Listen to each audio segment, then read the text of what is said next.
Oke, sebelum kita masuk nanti kaitannya dengan korelasinya dengan mindfulness terkait dengan mimetic desire ini yang perlu kita reduce atau kita kurangi, atau bahkan kita lenyapkan gitu ya, hilangkan. Kita mungkin lihat dulu ya interaksi dengan, Ya. para peserta yang ada di YouTube. Mungkin teman-teman kalau ada yang mau bertanya secara lewat chat bisa disampaikan namanya dan juga asal kotanya atau tempatnya, kemudian berikut pertanyaannya juga. Mungkin teman-teman ada nggak terkait dengan, respon tadi, desire apa yang saat ini intens dalam diri teman-teman? Kita lihat terlebih dulu ya, coba. Bisa ditampilkan yang pertama. Oh, ada yang menyapa ya. Dari Happy Boy, Lim Tuan Lee, dari Wibi. Oh, ini ada yang bertanya, Bu. Gimana, Bu? Kita fasilitasi yang bertanya langsung? Boleh, boleh. Boleh ya, Ya. biar lebih interaktif ya, teman-teman supaya bisa lebih tertarik juga.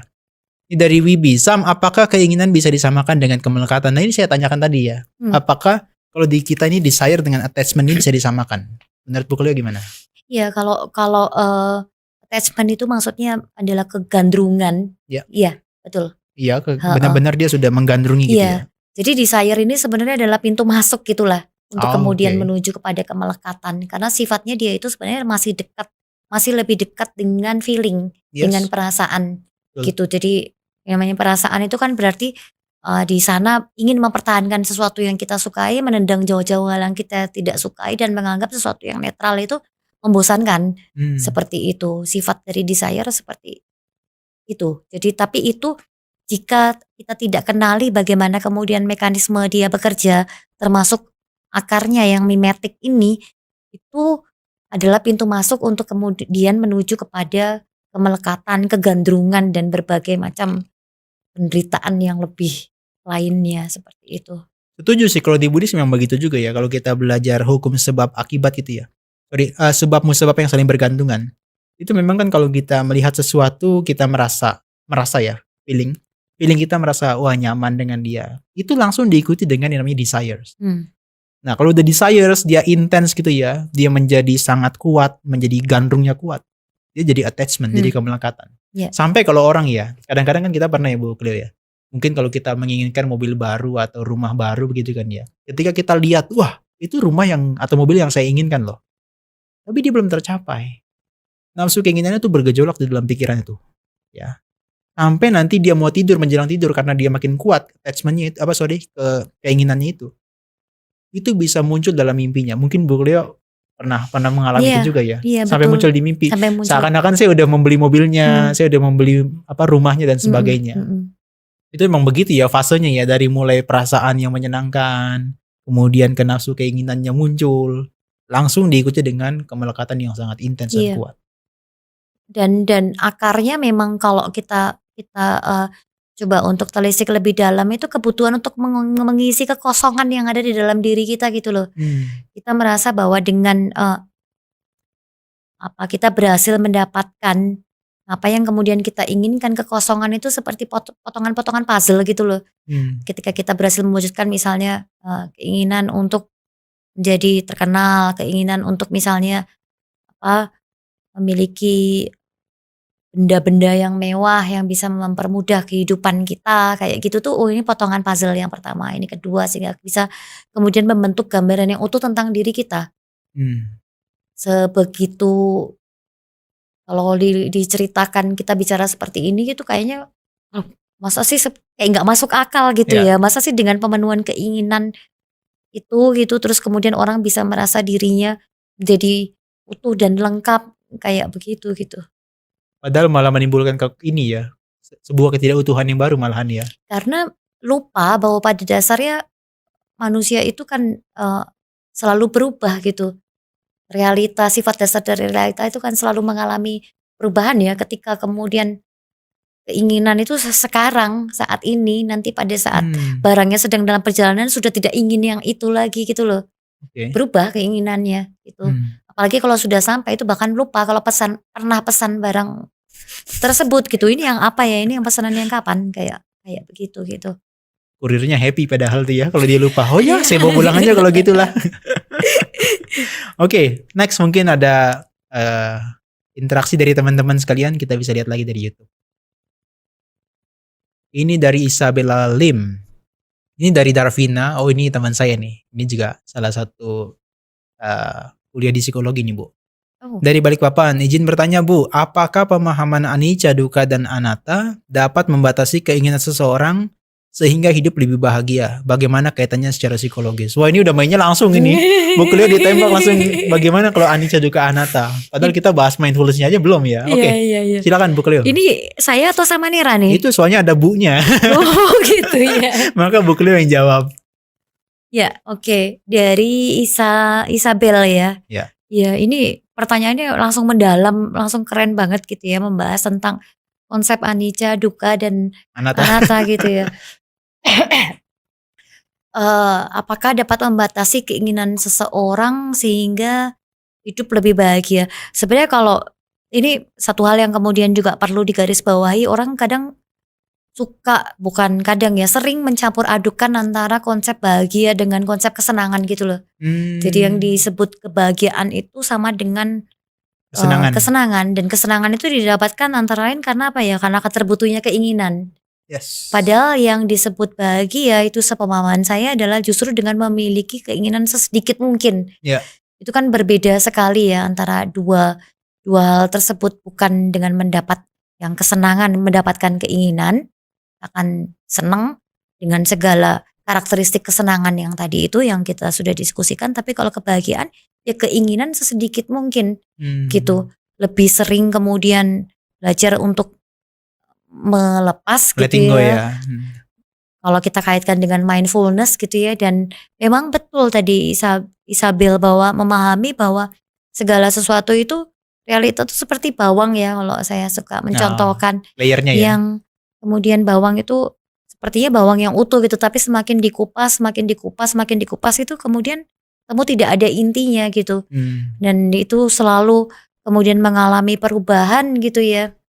Seperti sungai yang airnya itu tidak pernah sama antara sekarang dan sebelumnya dan besok, tapi karena kita memberikan label bahwa ini sungai yang sama, itu akibatnya kita kemudian jadi terjebak bahwa nature dari realita kita anggapnya tidak mengalami perubahan gitu loh.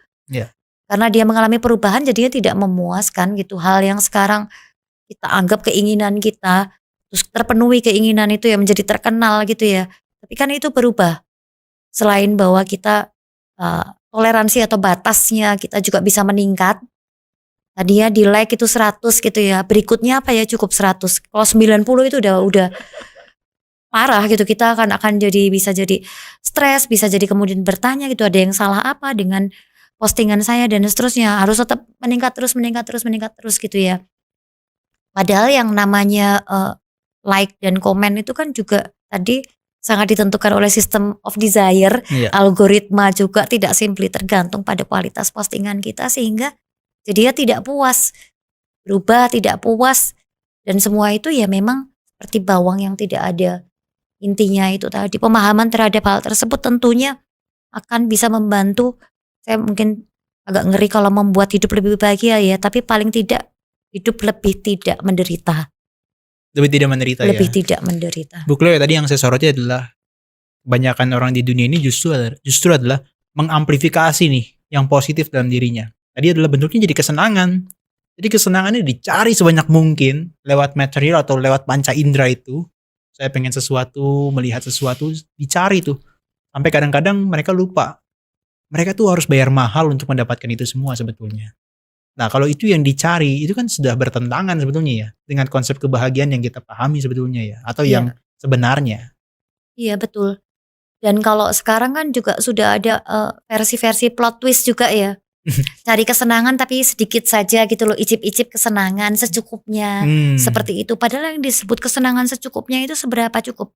Kita seringkali terlalu percaya diri gitu loh. Menilai bahwa saya bisa kok untuk mengendalikan diri saya, untuk kalaupun saya masuk ke dalam lingkungan yang seperti ini, yang isinya misalnya gaya hidup yang jet set gitu ya, saya bisa kok mengendalikan diri untuk tidak terpengaruh lingkungan seperti itu. Tapi pada kenyataannya kan lebih sering hanyut, jadi sebaliknya, malah sering kalah begitu. Sering hanyut. Dan kita sering merasa bahwa ini ada satu merek mebel yang terkenal gitu ya, yang kemudian Sensor. sensor gitu ya teman-teman. Simple Life gitu mereknya gitu kan. Modelnya itu sangat sederhana gitu. Jadi ya kita beli harganya juga terjangkau, beda dengan misalnya bahan-bahan misalnya meja dari kayu jati itu kan mahal sekali gitu loh harganya.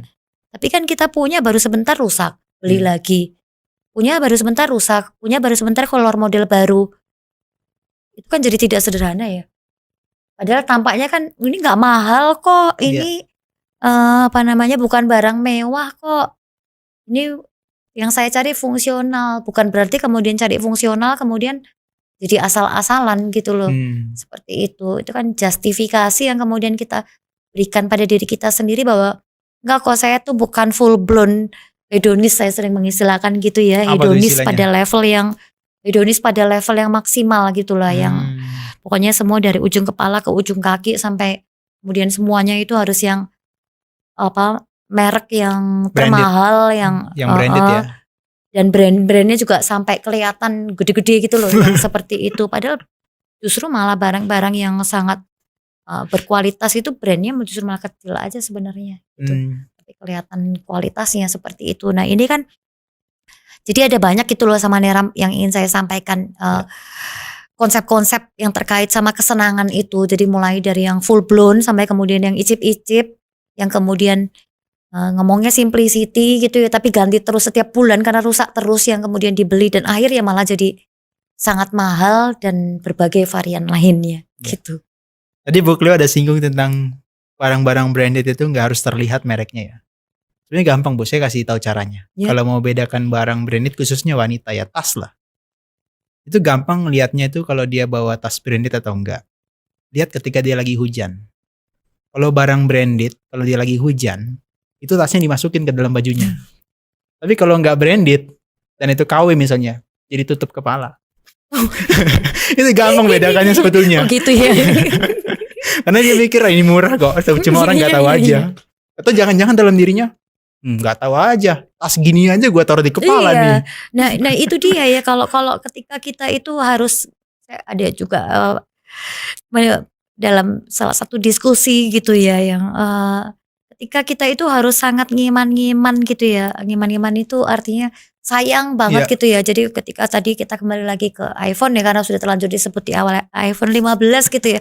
Itu sayang banget, mau ditaruh aja kita harus bungkus dulu pakai tisu. Kita kalau perlu mejanya buku dan macam-macam kita singkirkan hanya demi dia agar jangan lecet dan sebagainya. Itu kalau bahasa Jawa itu belum durung wayahe, belum saatnya kamu memiliki benda itu gitu loh. Karena sebegitu justru malah jadi ketakutan. Jadi benda itu yang memiliki dia malahan gitu loh. Tapi kalau memang kelasnya sudah di situ, dia akan lebih ya tetap waspada seperlunya aja, tidak perlu lebay gitu loh. Kelebayan itu kan terjadi karena memang memaksa untuk memiliki keinginan terhadap sesuatu yang sebenarnya kelasnya di luar jangkauan ya. Dan gampang juga bedakannya kalau iPhone itu orang yang memang pantas memiliki, itu dia nggak perlu soft case atau hard case yang ribet-ribet, dia bawanya simpel, dan kalau kebanding pun dia masalah biasa aja gitu loh. Tapi kalau yang sudah sampai hard case-nya saja mahal, sampai kalau jatuh tuh harus membalnya tinggi atau nggak boleh lecet sedikit pun, itu tandanya dia masih belum pantas memiliki. Sama satu lagi mungkin saya tambahkan sama Nera, mungkin kalau misalnya ada yang bagus ya handphonemu, mau gitu langsung dikasih gitu iPhone-nya, itu berarti dia memang sudah sepantasnya mendapatkan. Oke, kita lanjut ya Bu ya ke pertanyaan berikutnya. Ada respon dari teman-teman lagi nggak kira-kira dari YouTube? Wah, ini dari teman kita nih, dari Arfi Mega Utami, dari Malang Bu. Berarti keinginan itu murni tidak ada ya Bu dan Sam? Apakah memahami peran mimetic desire dapat membantu individu untuk lebih memahami diri sendiri dan lebih pandai membedakan keinginan dan kebutuhan? Gimana dari Bu Cleo? Iya, yang disebut sebagai keinginan yang murni itu kita sebagai makhluk yang ultra sosial, yang sangat sosial, itu memang tidak ada. Nggak ada yang ya? benar-benar murni dari diri kita gitu. Cuman kan kemudian ada sesuatu yang memang tadi ya sifatnya less mimetic, tidak simply kemudian kita semata-mata kita copy paste dan langsung kita tiru. Ada yang memang sangat sangat mimetic gitu, kita sendiri tidak tahu dan tidak mau tahu kenapa kok kita sampai memiliki keinginan tersebut. Jadi ini kalau tadi sempat saya contohkan emosi dasar gitu ya, kalau kita bicara soal emosi dasar ini berarti sesuatu yang memang tidak perlu proses belajar untuk mengaktifkannya. Dan di sini memang, eee, seeking atau ekspektansi gitu ya, terus mencari, terus termotivasi untuk kemudian melakukan sesuatu, bergerak terus gitu berdasarkan pada keinginan, ini sesuatu yang tidak perlu dipelajari, tidak perlu diajari untuk punya keinginan gitu loh, karena dengan sendirinya kita akan belajar dari mediator yang ada. Oke. Iya. Bu Cleo, mungkin kita sambil tunggu respon teman-teman sekalian ya, terkait dengan pertanyaan ataupun interaksi lainnya. Mungkin saya mau singgung dikit terkait dengan mindfulness. Tadi kan saya udah mau tanyakan juga. Kira-kira sisi mindfulness seperti apa nih yang punya kontribusi besar untuk bisa mengurangi mimetic desire? Utamanya, ini kita bagi segmennya nih. Untuk anak-anak yang katakanlah di usia remaja atau dewasa, kemudian ke orang yang pekerja, apalagi yang sibuk ya utamanya ya. Kemudian yang ketiga mungkin orang yang ya hampir ke menuju manula begitu ya, sampai yang sedang mengalami fase-fase mungkin dia penuh dengan sesuatu fisik yang menyakitkan, kemudian mungkin jauh dari anak dan merasa kesepian dan sebagainya. Mungkin Bu Cleo bisa kasih pemahaman tentang mindfulness seperti apa sih yang cocok untuk itu? Iya, kalau kalau kita bicara soal mindfulness itu dan keinginan gitu ya, kan seringkali dianggap bahwa keingin yang punya banyak keinginan dan yang suka keseret-seret ke pengaruh kondisi lingkungan itu kan sebatas di usia remaja saja, kan seringkali kita dengar kayak gitu ya. Pengaruh dari teman sebaya, peer gitu. Sedangkan kalau usia anak-anak itu masih belum banyak, kemudian dari teman-temannya, lalu kemudian setelah dewasa apalagi lansia itu kan pengaruh lingkungan minim. Tapi kalau dari pembicaraan kita soal mimetic desire itu kan ternyata di sepanjang kehidupan gitu, itu Iya. kita alami gitu ya. Dan mindfulness di sini istilahnya bisa menjadi salah satu kualitas yang sifatnya itu dia anti mimetic gitulah. Dia itu anti mimetic karena mendasarkan pada mindfulness itu kan perhatian dan kewaspadaan terhadap apapun yang sedang kita hadapi pada kondisi saat ini, di sini, sekarang gitu ya. Ketika kita memiliki kesadaran dan kewaspadaan, perhatian dan kewaspadaan seperti itu, kita akan menjadi lebih sebetulnya itu selektif gitu loh, di dalam memilih agen dari mimetic desire kita, gitu. Jadi kita tidak kok sembarang kayak keren nih, lagi posting Tiru. sesuatu kita tiru, tapi kita tanya dulu nih, ini sebenarnya duduk perkaranya apa, ini siapa, value yang dia miliki ini bagaimana, apakah sejalan dengan misalnya yang selama ini saya miliki dan seterusnya. Jadi ada jeda sejenak gitu ya, sebelum kita memutuskan untuk mengikuti apa yang ingin dia lakukan gitu. Jadi mindfulness ini bisa menjadi moderator dari mimetic desire gitu. Jadi memoderasi atau memperlemah pengaruh dari desire yang kita copy dari orang lain, seperti itu. Jadi kita dengan mindfulness kita bisa menyadari adanya kecenderungan kita, kenapa sih kok saya pengen ngikutin keinginannya orang lain gitu ya, karena saya dalam bayangan saya itu menyenangkan gitu. Nah dengan mindfulness kan kita tahu ya bahwa yang namanya kesenangan itu kan sifatnya hanya sesaat saja. Ya. Dan ketika kesenangan itu kemudian dituruti, itu kan akan kemudian diikuti dengan ada konsekuensinya nih pasti. Seneng kan dapat tas merek terbaru gitu ya, itu kan ada konsekuensinya, jadi repot, jadi kemana-mana dia harus diselamatkan terlebih dahulu, saya kehujanan gak apa-apa asalkan tasnya selamat dan seterusnya. Dengan mindfulness kita jadi paham konsekuensinya. Itu kalau sudah dari usia remaja barangkali ya, remaja dan kemudian dewasa itu akan lebih bisa diajarkan konsekuensi gitu loh. Kamu turuti keinginanmu ya oke, tapi ada konsekuensinya loh, ada risikonya loh. Dari kemudian kamu mengikuti keinginan tersebut gitu, dan dengan belajar bahwa segala sesuatu itu selalu mengandung konsekuensi dan resiko, kita akan jadi lebih berhati-hati gitu loh, nggak asal klik, nggak asal milih. Seperti itu, milih berbagai macam hal lah, dari hal yang startnya kan dari pemilihan hal-hal yang sederhana daily dulu ya sama Nera, bukan langsung kemudian pada keputusan terpenting dalam kehidupan gitu, seperti itu. Gitu sih. Ya, mungkin yang sederhana apa sih Bu kira-kira yang harus kita berhati-hati memilih mediator di luar yang bisa kita jadikan sosok dari katakanlah ya inspirasi kita yang positif tuh seperti apa contohnya misalnya? Iya, prinsip dasar bekerjanya mindfulness itu kan via negativa ya. Jadi bukan apa yang dilakukan tapi apa yang tidak dilakukan gitu loh. Jadi bukan nyari siapa yang di-follow tapi justru malah siapa yang di-unfollow. Iya. Oke. Sesederhana gitu ya, bukan thread posting apa yang kemudian harus kita telusuri, kita ikutin, justru mana ini yang jangan kita ikuti.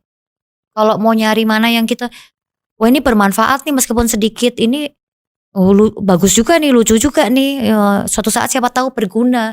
Itu kan cenderungan alamiah dari mind kita untuk terus-menerus menumpuk kepemilikan itu loh. Ya.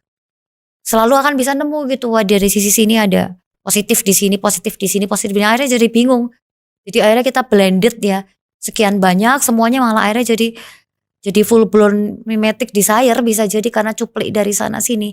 Nah mindfulness justru bekerja dari prinsip yang sebaliknya, justru malah ini jangan di follow, ini jangan dilihat, ini jangan diikuti dengan cara yang seperti itu. Dan itu tentunya bukan proses yang mudah ya sama Nera sebagai yang kemudian praktisi dari meditasi mindfulness gitu ya, untuk kemudian mendisiplinkan diri untuk melakukan hal tersebut itu tentunya bukan hal yang mudah. Kita punya file di komputer atau di laptop untuk kita buang saja kita berat banget ya rasanya. Siapa tahu suatu saat dibutuhkan, siapa tahu suatu saat berguna gitu loh. Padahal kita sudah tahu memorinya sudah penuh banget gitu, tapi tetap aja kita maksa seperti itu gitu. Sampai kita rela beli memori baru. Hanya supaya gara-gara yang lama tidak terbuang gitu ya. Jadi mindfulness kan karena dia bekerja di sisi sebaliknya, ayo belajar untuk buangin. Sebelum menambah kebaikan kan buang dulu yang sampah-sampah ya. Yes, setuju. Betul. Itu adalah instruksi yang pertama ya. Iya. Tapi mungkin saya juga mau ingatkan lagi. Terkait dengan Bu Cleo pernah bilang, kita mau scroll sampai bawah manapun di Instagram, tidak pernah ada ujungnya tuh ya. Tapi menarik juga loh. Meskipun followers kita mungkin gak banyak 100 lah kira-kira. Following kita 100 lah misalnya. Tapi begitu kita scroll sampai bawah tuh gak bisa habis. Karena kan dari timeline yang kemarin kan masih ada gitu kan. Dan masih ada. Dan dia akan merekomendasikan yang baru. Meskipun kita hanya buka di beranda atau home kita loh. Belum lagi yang di-explore lagi. Itu luar biasa ya. Maka mindfulness mungkin bisa jadi bagian yang memberikan kontribusi untuk mengintervensi ya. Iya. Bu Cleo, seberapa bahaya sih sebetulnya kalau kita terus-menerus engage terhadap dengan mimetic desire tanpa adanya kesadaran dari mindfulness ini? Sebenarnya sih kalau dari perspektif sains ya itu bukan persoalan baik buruk atau benar salah gitu. Jadi sains itu lebih kepada mana yang kemudian faktor resikonya paling minimal gitu loh. Ya. Nah dengan kita terus-menerus mengejar mimetic desire ini gitu, itu resiko bahaya bagi diri sendiri itu dan orang lain itu bisa jadi lebih besar gitu loh ketimbang ketika kita itu untuk jeda sejenak mindful gitu ya.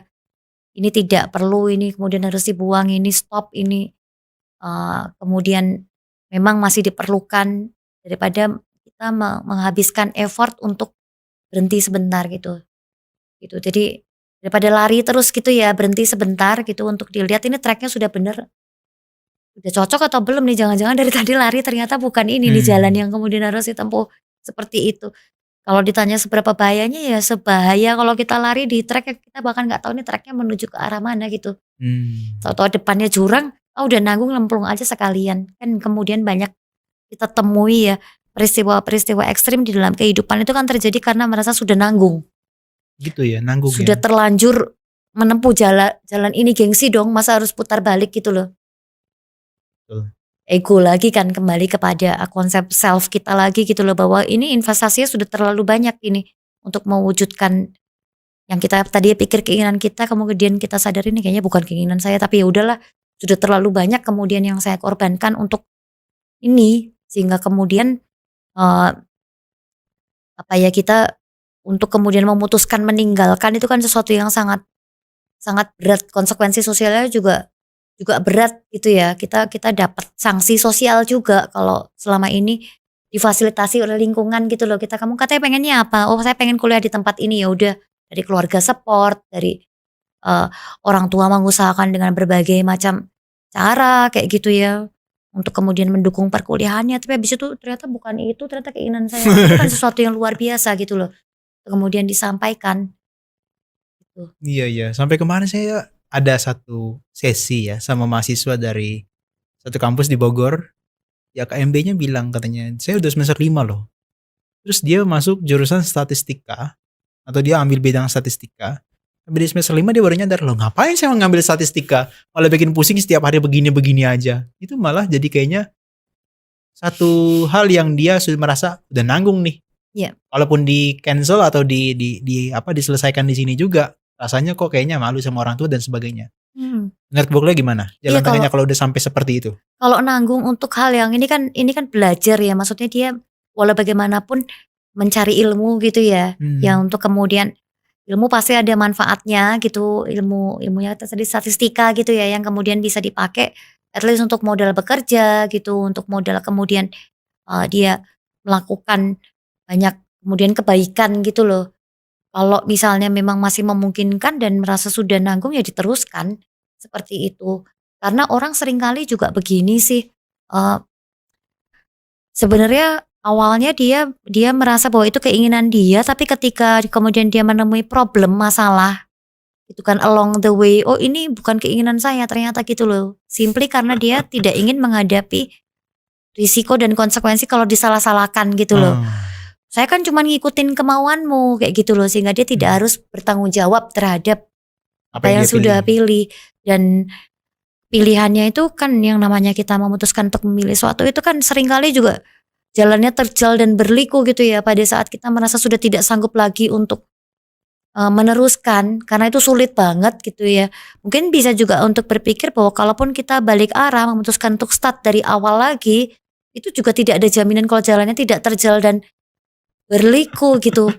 Bisa jadi lebih terjal dan lebih berliku juga kayak Lebih parah gitu. gitu ya? Iya, satu, kalau saya berpendapat sih kalau duty ya sudah menyakup apa, keinginan yang sudah terkait di dalamnya juga ada, eee, apa, kewajiban yang melekat di dalamnya seperti itu diselesaikan terlebih dahulu gitu. Hmm, oke. Kalau memungkinkan, selama masih memungkinkan. Ya, Eee, Coba untuk pelan-pelan mengurangi secara mindful tentunya mengurangi kebiasaan untuk memberikan excuse bagi diri kita sendiri juga terus-menerus gitu loh. oke. Apologetic excuse gitu ya, "Saya Hmm, kan gini, tapi kan," itu kecenderungan seperti itu kan, eee, adalah ciri dari less mindful gitu, orang yang terus-menerus ngeles gitu loh. iya. Oh, less mindful, ngeles ya. Iya. Oke, mungkin kita lihat lagi interaksi dengan teman-teman di YouTube. Teman-teman sekali lagi saya ingatkan kalau ada yang mau bertanya silakan sampaikan nama dan asal kotanya dan silakan sampaikan pertanyaannya.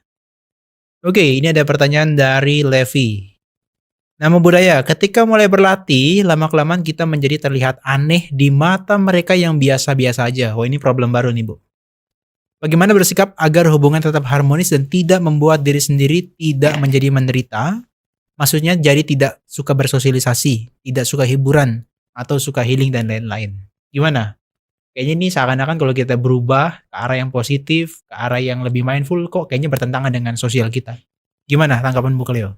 Iya, ini, suatu konsekuensi yang unavoidable gitu ya, ini pasti tidak terhindarkan gitu loh. Kita semakin ini seperti puncak piramida saja ya yang apa, gampangnya bahasa Jawa lagi nih, ubyang-ubyung gitu ya, yang Hmm, kemudian ikut dengan pilihan mayoritas itu pasti kan jumlahnya pasti pasti banyak ya namanya mayoritas gitu ya. Makin ke atas kan makin makin sedikit dan makin sepi betul. gitu.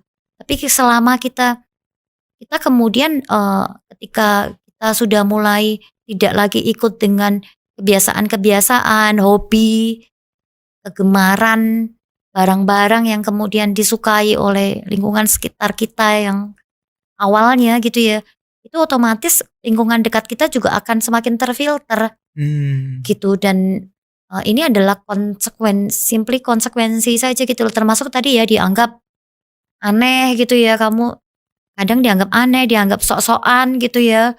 Aduh apa, gaya banget sih sekarang mentang-mentang apa yang seperti itu di, bidang akademis itu ada sindrom yang namanya tall poppy syndrome. hmm, Jadi ini bunga tol poppy yang ada di Australia, asal mulanya ini orang tuh ketika ukuran dari bunga itu berbeda, itu society akan cenderung menyeragamkan gitu loh, yang ukurannya lebih tinggi, yang jauh lebih berprestasi gitu ya, achievement-nya jauh lebih bagus itu cenderung disisihkan, dijauhi, Oke. simply agar orangnya itu nggak muncul kemudian keinginan dari dia untuk tampil beda lagi gitu loh.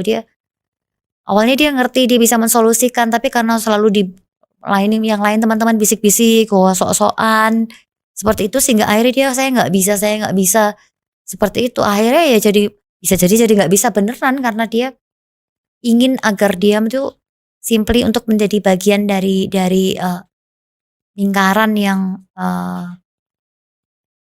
pengennya dia seragam gitu. Ya Ya. keseragaman ini jadi bisa juga mungkin tadi untuk yang bertanya menanyakan kepada diri sendiri juga ya, sebenarnya seberapa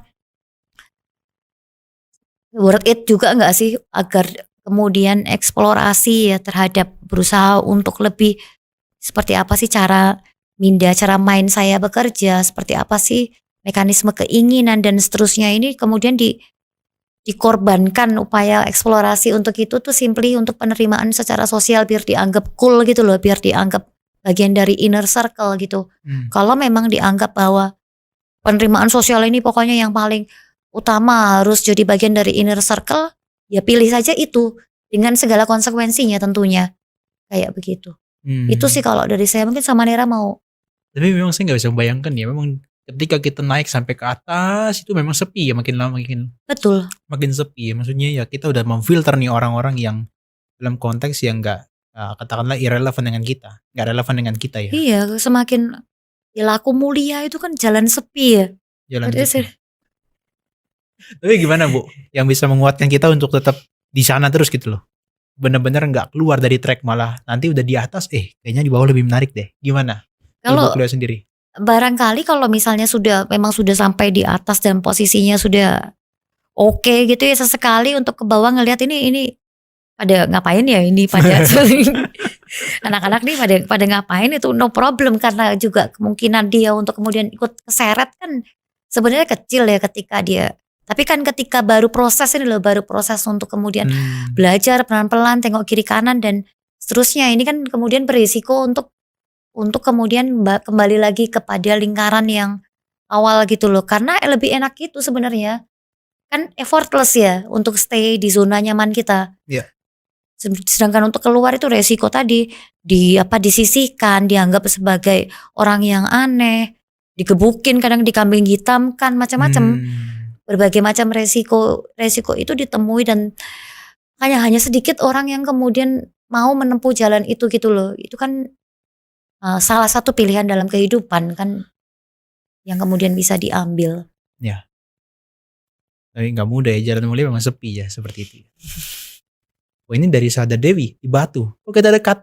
Jangan-jangan ini dekat kita ini Bu. Bagaimana ilmu psikologi dapat membantu mengatasi kemelekatan yang kuat, misalnya terhadap ponsel? Gadget lagi. Saat ini sulit untuk merasa hidup tanpa ponsel. Nah, dulu tanpa cinta, sekarang tanpa ponsel. Namun jika kita tidak mengendalikan kemelekatan ini, hal itu dapat membuat kita merasa sengsara. Gimana Bu? Hati-hati jangan main-main dengan samsara ini Bu. Iya, ini kan ya benar yang dikatakan sama Nera tadi ya, kalau dulu orang seringkali merasa nggak bisa hidup tanpa dia atau tanpa cinta gitu ya. Kalau sekarang itu nggak bisa hidup tanpa ponsel karena yang namanya ponsel saat ini itu sudah menjadi extension of self ya, perpanjangan dari Jadi kita ya. Iya, jadi dia itu bisa mengalami yang namanya krisis identitas gitu ya, tidak tahu dirinya siapa karena ponselnya disembunyikan atau hilang atau keselip lupa taruh di mana, kayak begitu gitu. Jadi udah nggak ngerti lagi saya ini harus melakukan apa, ini saya siapa gitu Kak, simply karena ponselnya hilang. Dan sebetulnya saya pikir juga kalau ditanya apa tadi mengatasi apa ketergantungan terhadap ponsel ya sebenarnya solusinya banyak sekali gitu ya, tips yang kemudian beredar di luar sana gitu ya, misalnya kayak ya ikut kelas mungkin meditasinya sama Nera gitu ya, Hmm. itu kan ikut retreat selama 2 hari, kalau butuh yang 10 hari gitu kan. Untuk kemudian ponsel kan dijauhkan selama Ya. kegiatan tersebut gitu loh. Cuman persoalannya itu seberapa kemudian rela gitu loh untuk kemudian melakukan itu semua. Kalaupun tidak kemudian ikut retreat yang dalam jangka panjang misalnya, secara sederhana lah sehari-hari misalnya dari jam sekian sampai jam sekian jangan akses gitu kan. Jadi intermittent juga gitu untuk ngecekin ponsel. Tapi kan persoalan utamanya adalah meskipun nggak dicekin tapi pikirannya selalu ke sana gitu loh. Pikirannya sudah ke sana Betul. meskipun secara motorik kita nggak menjangkau itu gitu. Ya. Sifat keinginan kan seperti itu meskipun kita sebenarnya kita tidak membeli ataupun mengkonsumsi barang yang kita inginkan itu, tapi secara motorik itu kita itu otak kita sudah seakan-akan bergerak secara motorik gitu loh untuk menjangkau hal tersebut gitu. Jadi sebenarnya nasihat-nasihat untuk misalnya ya gunakan ponsel seperlunya gitu ya. Jadi akun media sosial yang kemudian tidak notifikasinya tidak perlu semua dinyalakan, yang kaitan sama pekerjaan aja yang kemudian digunakan. Yang paling penting tentunya menjadi konten moderator dari main kita sendiri gitu loh. Ini kalau di postingan-postingan itu kan ada moderatornya, tapi ini yang jadi moderator adalah kita sendiri gitu terhadap. Jadi bukan masalah sebenarnya akses handphone berapa lama gitu ya, tapi sebenarnya kondisi main kita pada saat mengakses handphonenya itu seperti apa gitu loh. Itu kan yang jauh lebih problematik sebenarnya. Iya. Tapi hati-hati, sekali lagi seperti Bu Cleo bilang, jangan berpikir saya bisa mengendalikan semua yang ada di saya. Ya. Malahan nanti malah kita jadi sebaliknya, kita ditelan oleh arus ponsel kita itu ya tadi ya. Seakan-akan kita bisa kok, saya nggak main ponsel dan sekian jam. Padahal baru 1 menit ada notif, langsung dia lihat. Itu kan notifikasi itu kan memang ya sekali lagi itu juga sistem of mimetic ya. Jadi itu kan memang diciptakan untuk membuat jadi risih ya. Makanya kan warnanya merah gitu kan, bentuknya kayak bel, itu memang bikin jadi pengen dudul gitu loh, pengen ngeklik gitu gara-gara bentuk notifikasi dan suara yang seperti itu gitu. Iya. Memang sengaja untuk membangkitkan rasa penasaran yang kemudian kita miliki gitu loh. Ya. Dan itu kan sangat pintar untuk membuat kita tadinya nggak kepikir, tapi terus gara-gara notifikasi jadi kita alasan ngecek satu hal, tapi kemudian kan lanjut nih, nggak cuma berhenti di satu hal saja gitu, nggak satu notifikasi. Tadi Instagramnya gimana? TikTok gimana? Dan seterusnya. Gitu. Ya, mulai sekarang matikan notifikasi Anda kecuali subscribe YouTube dari Go Mindful ID supaya Anda dapat notifikasi terus-menerus. Itu pesan dari saya, singkat, padat, dan jelas. Oke, next daripada pertanyaan yang berikutnya. dari Billy K dari Bogor. Diskusi menarik Bu Cleo dan Samanera. Jadi karena keinginan mimetik tersebut dimungkinkan oleh ketidaktahuan kita mengenali apa keinginan yang menjebak untuk menjadi pengikut saja, yang malah membuat kita terperangkap ke dalam kemelekatan yang membawa kegelisahan baru. Maka kesabaran dan keseimbangan emosional adalah hal yang penting, yang perlu dipahami oleh kita untuk belajar menyelami jebakan keinginan yang menjebak ini ya. Gimana dari Bu Cleo? Iya, jadi sejalan dengan prinsip via negativa dalam mindfulness gitu ya, saran yang bisa saya berikan, instead of mencoba untuk mengidentifikasi mana yang keinginan saya sendiri, mana yang mimetik, lebih baik kita belajar justru untuk mengidentifikasi ini bukan keinginan saya gitu loh. Mana yang saya tidak mau jadi anak yang seperti apa, saya tidak mau menjadi misalnya teman yang bagaimana dan seterusnya. Karena kalau saya mau menjadi orang yang gimana, saya ingin dikenal, saya ingin punya follower yang banyak, yang disebut dikenal banyak, kekayaan dan seterusnya, itu kan tidak ada batas atasnya, tidak ada upper bound-nya. Tapi kalau saya tidak ingin misalnya menjadi orang yang misalnya merugikan orang lain, itu kan kita indikatornya lebih jelas ya, orang yang merugikan orang lain misalnya dia suka omongannya nggak bisa dipegang, seperti itu. Kalau sudah janji ngomongnya yang dilakukan justru sebaliknya dan seterusnya seperti itu. Itu yang hal yang tidak ingin dilakukan itu jauh lebih operasional gitu untuk kemudian mengawal kita, instead of kita terus menerus mencoba untuk menyusun mana yang saya inginkan gitu ya. Ini kayaknya bukan keinginan saya, ini keinginan tetangga saya, ini keinginan yang mana ya. Kita akan menghabiskan terlalu banyak kemudian waktu Belum lagi kita bergelut dengan upaya untuk terus ini ya justifikasi kan, kayak pembenaran-pembenaran terus gitu loh. Kita kan juga ada bias juga. Jadi kalau keinginan yang berhasil kita wujudkan dan bikin kita happy kan kita klaimnya itu keinginan kita sendiri. Tapi kalau hal yang sulit, hal yang malah dicela oleh orang lain, enggak kok saya kepengaruh dengan dia, padahal sebenarnya mungkin idenya dari kita awalnya kayak begitu. Nah, daripada ribet dan repot seperti itu lebih baik coba untuk identifikasi saja ini bukan keinginan saya gitu. Oke. Ini yang bukan mimetik dan seterusnya. Oke. Itu lebih operasional dan lebih gampang ya. Iya.